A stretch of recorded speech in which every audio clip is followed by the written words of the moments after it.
경찰이 포털 사이트와 진보단체 홈페이지를 지속적으로 사찰하며 천안함 관련 글에 대해 삭제를 요구해온 사실이 드러났습니다. 관련 단체들에 따르면 북한 관련 글이나 천안함 의혹을 제기하는 글이 올라오면 5분도 안 돼 이를 지우라는 전화와 공문이 경찰로부터 날아왔다고 합니다. 더욱이 경찰은 해당 사이트에 방문한 흔적을 남기지 않는 감시 프로그램을 이용해 사찰해 온 것으로 드러났는데 이 정도면 가히 국가대표급 스토커 조직이 아닌가 합니다. 또한 경찰이 무슨 권리로 게시글을 삭제하라고 요구하는 것입니까? 이는 정보통신망법 등 현행법을 위배한 것은 물론 전형적인 권력 남용과 헌법상의 표현의 자유 탄압에 해당합니다. 경찰이 불법과 편법을 넘나들며 황당하게 나오는 배경이 단속 건수를 실적에 반영하겠다는 내부 지침 때문으로 알려지고 있는데 이에 대해서 요즘 무리의 남자 조현호 경찰청장은 반드시 책임지고 해명해야 할 것입니다. 장애인 아들을 둔 한 50대 아버지가 자신으로 인해 아들이 복지 혜택을 받지 못한다고 비관하여 자살한 사건이 발생했습니다.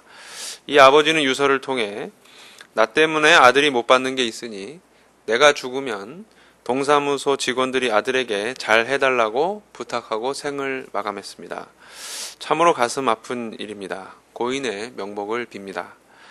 비단 이번 사건 외에도 최근 한 어머니가 아이들을 데리고 아파트에서 투신하거나 생활고를 비관한 아버지가 어린 아들과 함께 강으로 뛰어들어 자살하는 등 비극적인 사건이 연이어 발생하고 있습니다. 대통령과 정부 여당은 G20 정상회의를 들먹이며 들떠 있지만 국민들이 겪고 있는 이런 비극을 막기 위해서는 과연 무엇을 하였는지 되묻고 싶습니다.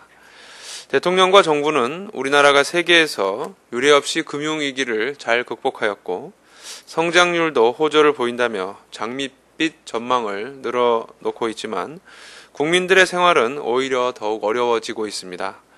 양극화에 대한 대책은 없는 가운데 부자 감세와 4대강 사업에만 몰두하여 서민 예산, 복지 예산은 오히려 삭감하는 정부에서 벌어지는 당연한 결과라 할 것입니다.